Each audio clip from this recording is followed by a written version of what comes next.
perform its gait pattern. Okay, let's start first with 4-point gait. Okay? So sa libro, may mga basa kayong unaffected crutch, unaffected leg. So, ginawa ko lang itong ganito para maintindihan ninyo. Okay, paano po yan? If this is your good leg, automatic, this is your good crutch. Partner po sila. Good leg, good crutch. Hindi po ba? Okay, pag ito po ang bad leg nyo, ito naman po yung inyong bad crutch. Okay, partner sila ha. Bad, bad. Okay, good leg, good crutch. Hindi po ba? Okay, so, for example, let's start with 4-point gait. Ang affected part ko po ay right.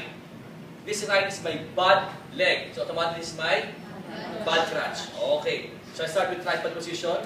4 inches lateral, 4 anterior forward. Elbow flexor bend 20 to 30 degrees.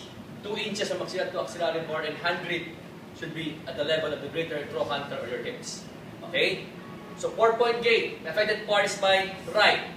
Okay? So, I start with my good crutch, bad leg, bad crutch, good leg. Ayun, nasulat na po yan doon.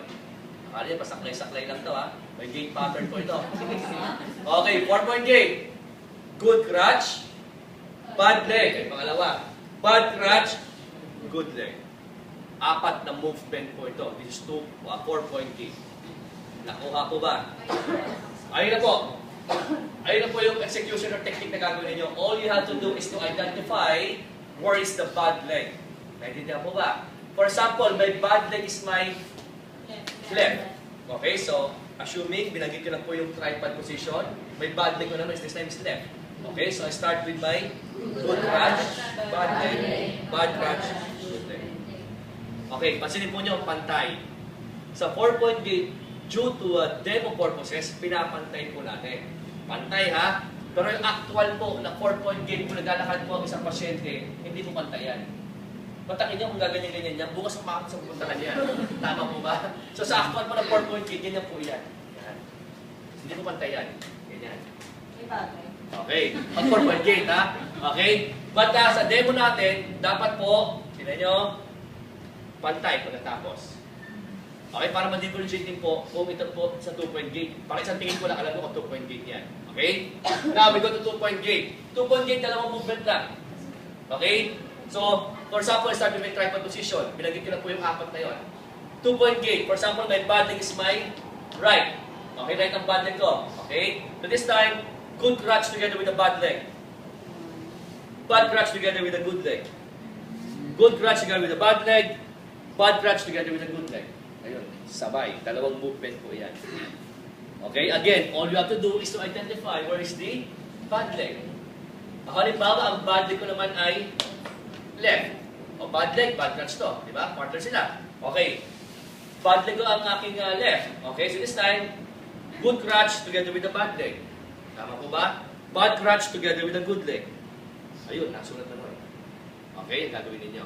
Intindihan po ba? So all you have to do is to identify where is the bad leg. Okay, hindi po pantayan ha. Ayun.